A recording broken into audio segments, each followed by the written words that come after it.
Hello and welcome to another episode of the Best You interview series. It's Gary here again, and thank you very much as always for taking the time to join me today. And today I am literally beyond thrilled to be joined by the founder and CEO of the Borden Group, Melanie Borden, who is here to share her insights on individual and organisational excellence via superior brand messaging and awareness. Melanie and her team excel in transforming challenges into powerful personal and corporate brand opportunities. Leveraging her extensive background as a marketing executive, Melanie has crafted innovative strategies to align real-life expertise with LinkedIn presence, unlocking potential for founders, C-suites, and executives. Her comprehensive expertise spans from building in-house agencies and reputational management to enhancing digital footprints through social media and advertising processes. As a testament to her influence, she has been featured in prominent outlets such as the Wall Street Journal, LA Weekly, Good Morning America, and is a respected Forbes Agency Council member. Now, Melanie is absolutely one of the key people that I personally follow on LinkedIn. And through that journey, we were just chatting before we started recording there, and through the journey, I've realised that on a personal side that we share the same passion for running as others do. And sometimes when I see Melanie posting about running, she puts a caveat in there of an apology. I'm sorry to the runners in here, but I love it, so you're going to read this post anyway. But also making it a family affair, and some of the more recent posts that I've seen is Melanie running with her daughters and such as well. I do the exact same with Leo. Well, we start at the same time. He finishes much earlier than I do, and then we get a photograph at the end as if we ran together. But just seeing that connection with your family doing something that you love is just something that makes me admire Melanie all the more. Melanie, thank you very, very much for taking the time to join me today. Thank you for that introduction. That was incredible. Oh, you're very welcome. You're very welcome. Hopefully the questions are the same. So I'm very interested in your journey overall, Melanie, in terms of you weren't always an entrepreneur. And I know some of this from the history that I've been able to garner from your posts on LinkedIn, but you had a life in corporate land, and then you decided to move at a time when you thought that was the right thing for you, which to me is really a story of foresight and creating opportunity and absolute bravery. Can you tell myself and the readers how it all unfolded for you? Sure. Well, first I'll say that I come from a family that is, my parents were second generation Russian immigrants.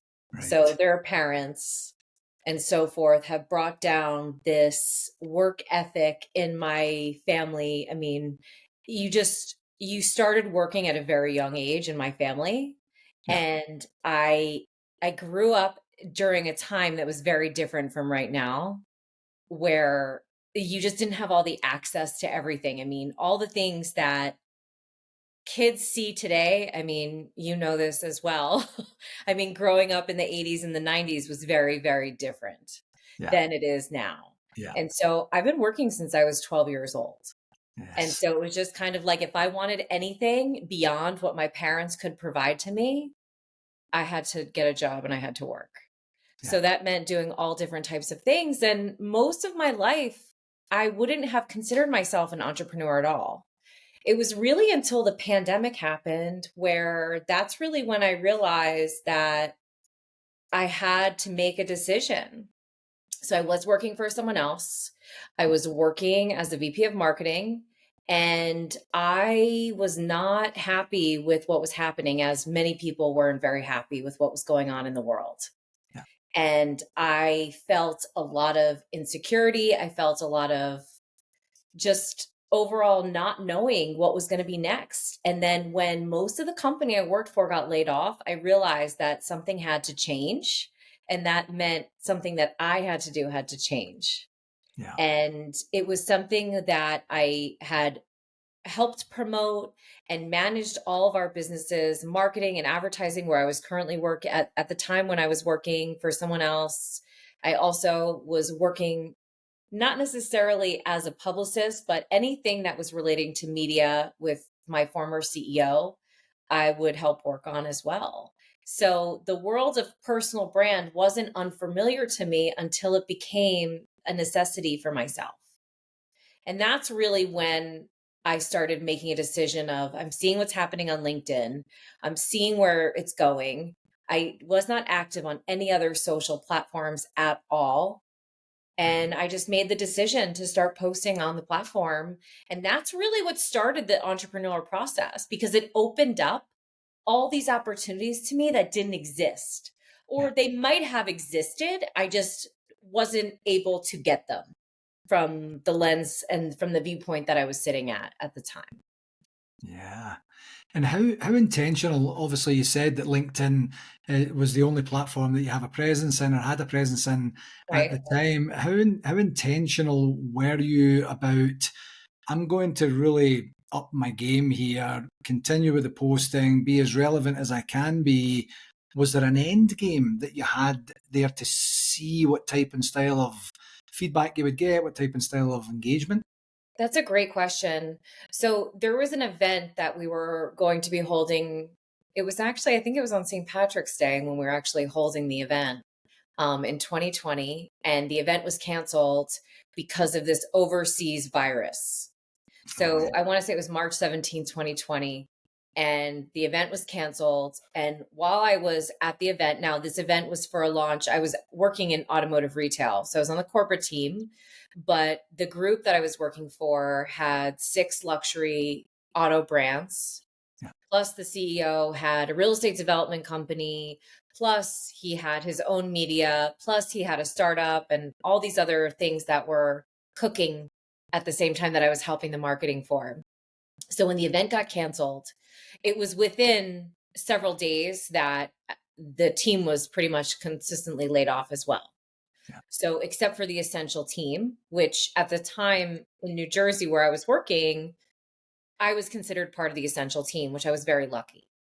yeah, So at that moment, I realized it was really that day when the event canceled, because then I realized that something was going to happen. And I really had done a great job networking myself in my industry, in the area that I lived in what they call the tri state area, New York City, New Jersey, Pennsylvania, all the Long Island, like that whole area of the country, I was really focused on, but I wasn't really focused on who else knows me from other parts of the country. How am mhm, I going to get in front of all these people? I don't want to have to rely on headhunters and recruiters.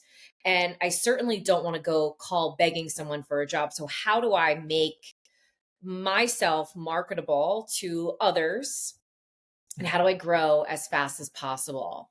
And so the time that I would have been spending commuting to the office, I was spending on getting my kids ready for virtual school yeah, and focusing my efforts on LinkedIn.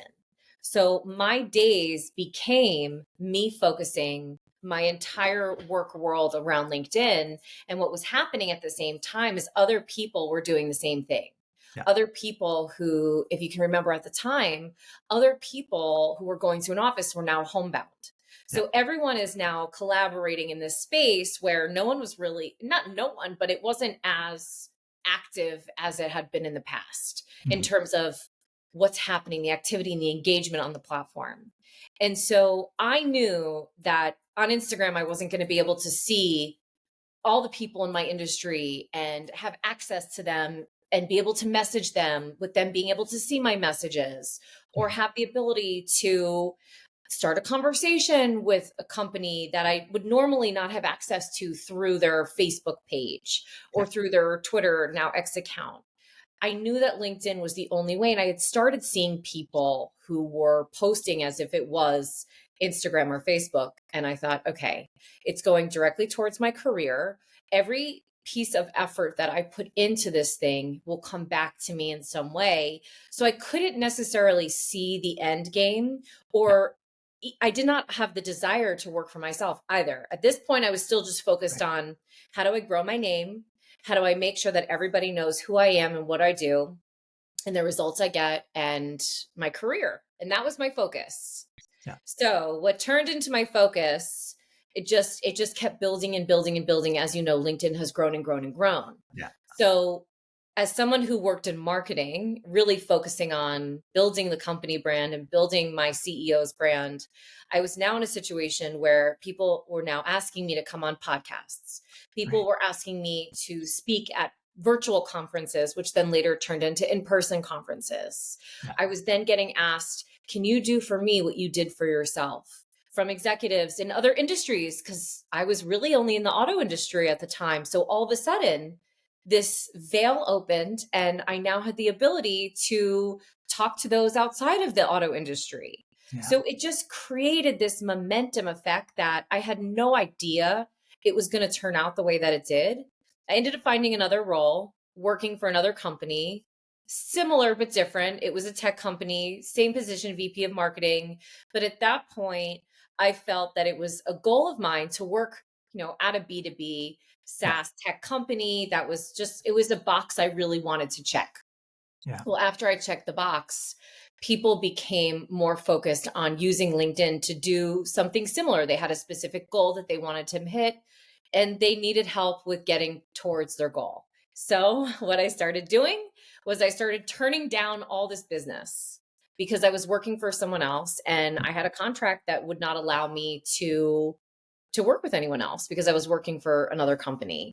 And Yeah. a lot of times in that tech space, when you work for someone, you don't have a side business. It's Yeah. you, that's the main job that you have. Whatever it is, whether it's 9 to 5 and then it becomes 5 to 9, that's the role and that's the world that you live in. Yeah. So I ended up leaving.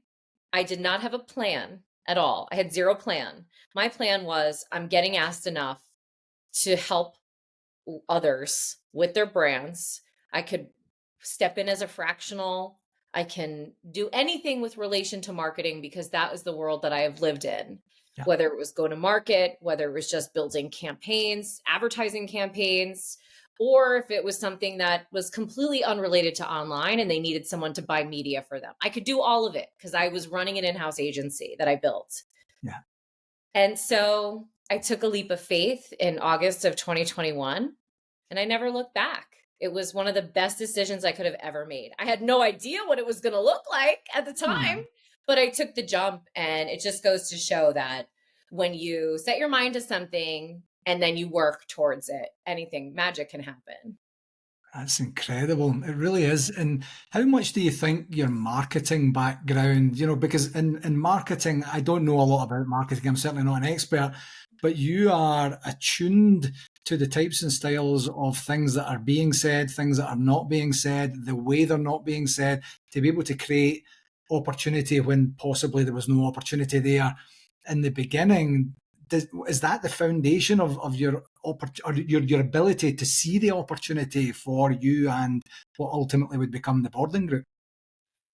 I think marketers in general, and I'm just going to generalize this because I know it applies to me and it definitely applies to others. Marketers are, it's very difficult for us to put ourselves in the lens of our clients in a sense of it's so much easier to market someone else than to market yourself. Yeah. And so when someone comes to me now and they're looking for help on their positioning, there's a part of me that laughs and says, in 1 year, your positioning is going to be totally different. If you're open and willing to adjust and pivot to the market and what it needs, then a year from now, you would have repositioned yourself 2 or 3 times Yeah. because you're just following what the market is dictating to you. Yeah. But I do believe that there is a part of it that you just need to get started. And there is so many ways to write strategy and then all the tactics for execution. You have all of that and you can analyze it until, that old saying, paralysis by analysis. Yeah.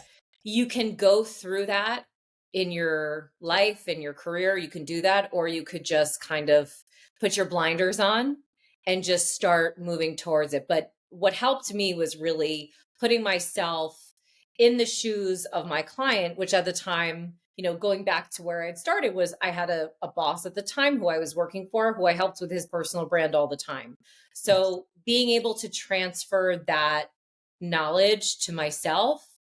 It wasn't easy to do, but it's something that if you want it bad enough, you can make it happen, regardless of the level of education you have. I mean, the internet is amazing because you can learn anything about anyone, anytime. Yes, exactly. I teach at a local university here, and part of the course is about social media presence. It's all about it's not so much building their brand, but building their foundations for a successful career search and, you know, Right, the abilities and tools and systems that would go with that. And when I say for the first time to the class, anything you put out there at any point, whether it's a voicemail, whether it's an email, whether it's a text message, whether it's a direct message, whether it's a post on social media, it's no longer yours. You right. don't own it anymore. You don't have any ability to control how it's going to be received by the other people, and it can be used for good. It can be used for evil. You Yeah, just don't know. And typically, when I say that, you know, you see their eyes going wide, and they're like, "What? That's yeah. my property." And I'm saying, "Not when you No, send it's it out not. there. It's not, you know." So then it then provides. I mean, it's not that you can't come back from anything that you might have done or said or posted in the past, but you just need to be cognizant that, exactly to your point, that information will be somewhere that someone can go and say, "Is this you? Is this what you did? Is this what you said? Is this truly how you feel? Maybe you're not a good fit for our organization overall." Right. And LinkedIn as a platform has been so hot recently. It has captured the attention of everyone. So the people who used to laugh at me and say, "What are you doing? Yeah, How could you even be thinking about this?" are now coming to me and saying, "Can you please show me how to do this? yeah, Because I can't figure this out." yeah, And so, for anyone who's just starting, I mean, one of the biggest pieces of advice that I always give to anyone is just not to think so much about it and just to make sure that you're doing and taking action. yeah, Because ultimately, even if it's a mess in the beginning, you can craft it and you can be intentional to what you want others to see yeah, versus letting somebody else dictate it for you, which yeah, is really what happens a lot of times at companies where they're so restricted and handcuffed as to what they can say, what they can post about, what they can do with their profile, that a lot of times people going in don't even realize that they could be protecting their personal brand as a part of their proprietary information yeah. beforehand. Yeah, definitely. And it's such a, like, one of the key I mean, back to talking to the students again, is that opportunity to say, you get to, I mean, exactly as you said, you get to craft your message. You get to see or show people what you want them to see, and be the best version of yourself, but you have to be authentic. Right. And what I've noticed is a lot, and it's not just the students actually in this occasion, and I think it really reinforces your point of just do something, Yeah. act, take action, and see.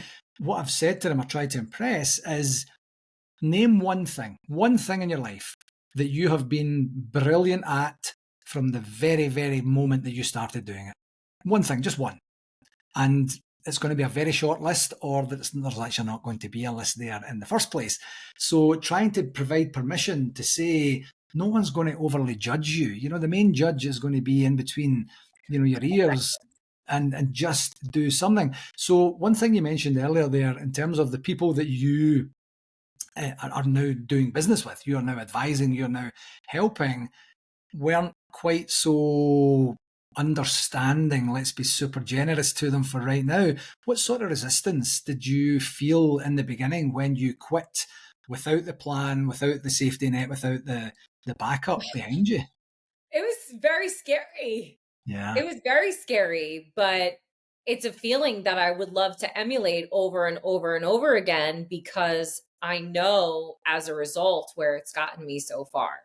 yeah, It's interesting that you bring up fear, and there's a few things that happen to someone mentally when they are going to market for themselves, let's say, and put aside the company brand for now, but let's call it their personal brand. yeah, Okay, so there's a few things that I always tell clients that happen right away. Number one, you're going to have so many people who you haven't talked to or you haven't, engaged with or connected with in years. So it might be 15, 20 years that you haven't heard from that person. All of a sudden, they're there and they're supportive.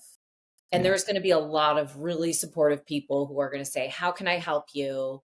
Because other people who have their own business are going to want to help you succeed and thrive too.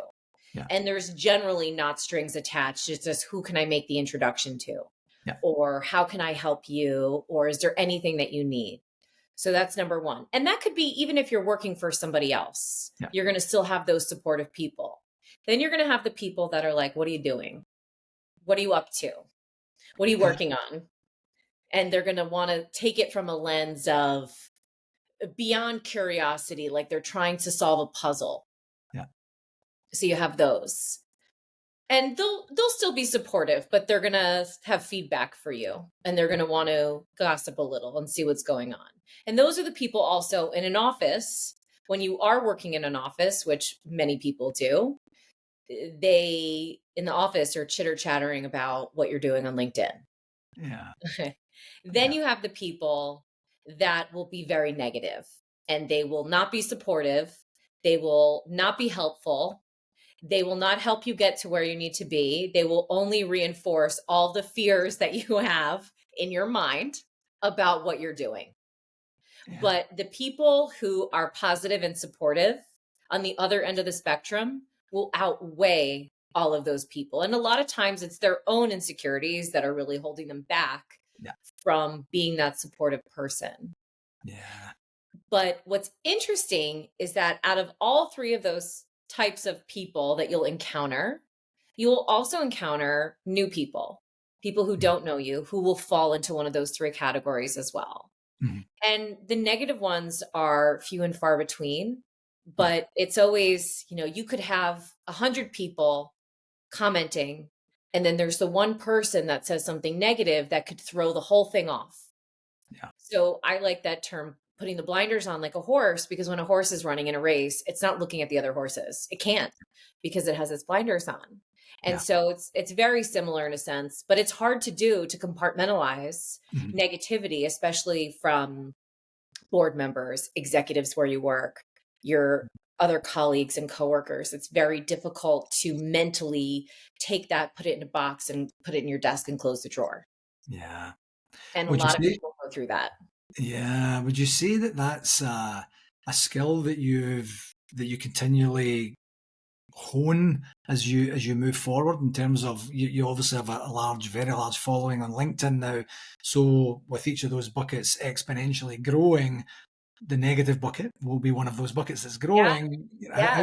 How have you do you have any strategies you can share where you address it in a way without ignoring it? You still have the blinkers on, or the blinders on, sorry, and Or their that blinkers too.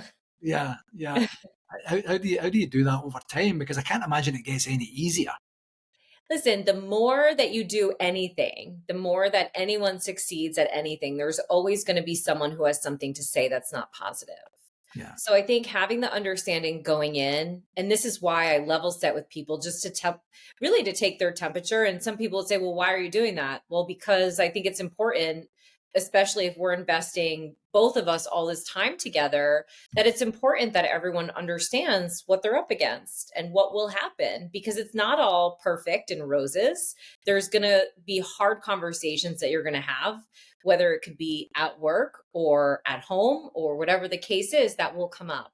But it has been, I am numb to it at this point, to answer your question. Right. Nobody likes a death threat, which I have experienced, and I know others who have experienced it also. Oh, wow. However, I look at this as it is very much real, but it's not real at the same time, because they don't know me. Mhm. They don't know, they only know what I'm willing to share. Yeah. And they only know what their perception of me is, which there's that saying, what other people think about you is none of your business. Yes. So for someone who is sensitive, which I am, and someone who cares what other people think, to a certain extent, I do too. But at Yeah. the end of the day, I know that if I need to get to where I'm going, then I have to be okay with taking negative criticism. I have to be okay with getting negative feedback. I have to be okay with telling myself that this person doesn't know who I am as a parent. They don't know who Mhm. I am as a person. They're just making a observation based on something that they've seen online. Yeah. And people are so unhappy in general, and they're so unhinged online that it's almost, you have to just laugh about it a little bit, which I've gotten pretty good at doing. Yeah.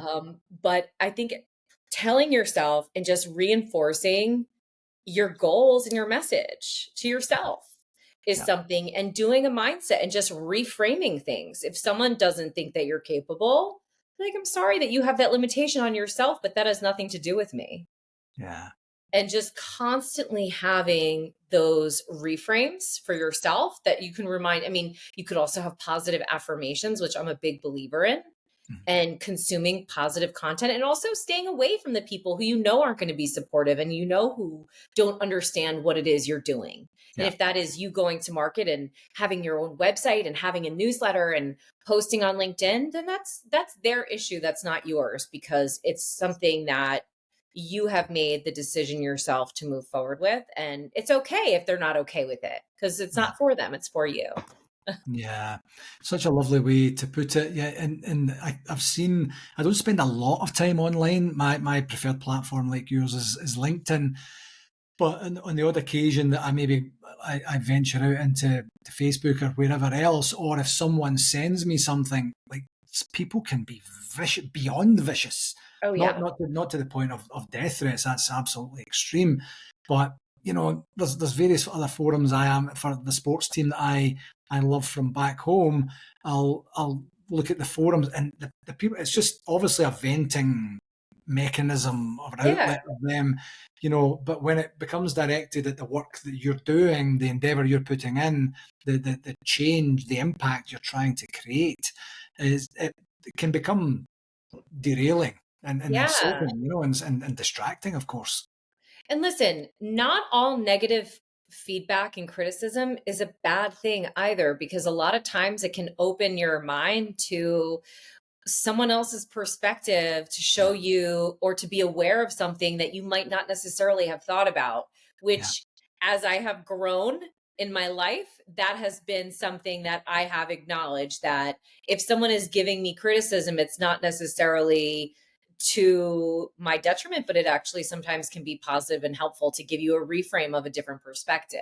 yes, But I definitely think that you have to be prepared for a good situation, a neutral situation, and a crisis situation. And most people, when they say, you know what, today's the day, I'm going to start posting on X social platform, I'm going to do this with my website, and I'm going to do all these X, Y, and Z, they're not necessarily thinking of what's the worst case scenario that can happen and how can I be prepared for that. yeah, Most people don't think that way, yeah, but it can happen, and you should be prepared, especially if you know that your company has a social media policy. Do you know what's in the policy? mhm, Are you protected? Are you yourself protected if you make the decision to start posting? Do you know what, the repercussions would be for you, and what's a strategy around that? yeah. Yeah, definitely lots to it. In terms of the types and styles of clients that you have now, you mentioned you branched out from automotive to IT. What's the breadth of your clientele look like now? So it's interesting. I went to an automotive event last week, and it was the first one that I had been to in a few years. And I realized at that moment how much I know. I mean, I am fully aware of how much LinkedIn has opened up industries. Yeah. I'm working with consultants and coaches that are really industry agnostic. Mm, I'm working with those in engineering, in aerospace. I work a lot in the B2B tech space. mm, I'm working with automotive. I'm working with leadership development coaches. yeah. I'm working with those who are, focused primarily in real estate or construction. Yeah. So it's really, the industries that we've worked in are so vast. Health and fitness or health and wellness Yeah. is another example. So there have been so many different spaces that I've operated in. I work with individual contributors. I also work with teams. Yeah. I also work as a fractional, where if someone just needs somebody for a short period of time, I step in and help them until they're able to get to where they need to be. So it's really spread across, because what I do isn't just for one specific industry. It can go towards any industry. And I've spent a lot of time and energy kind of disassociating myself with the auto industry. Not that there's anything wrong with the auto industry, but for myself personally, I want to be able to work across industries. I want to be able to work with, I don't want to limit myself, essentially. Yeah, yeah, definitely. What would you say is the biggest common challenge that you face when dealing with a net new client who kind of doesn't know what they want, doesn't really know what you do, but know that they need to do something? What's the biggest friction points? Well, there's a couple. So I would say the first one is when I'm working with a client who, let's say they're a CEO or a president of an organization, and they do not have buy-in from their leadership team. Right. So that's a common one that happens, and I'm sure you experience this too. So that's number one. And then number two, the minutia of some of the creative aspects of the process. So when I'm working with someone and kind of just going through the creative process with them Yeah. of how visually they want to identify online, and Yeah. just kind of getting stuck Yeah. and being in that rut of not really knowing what they want. Yeah. So those are the two, but the first one that I said is the one that happens more frequently.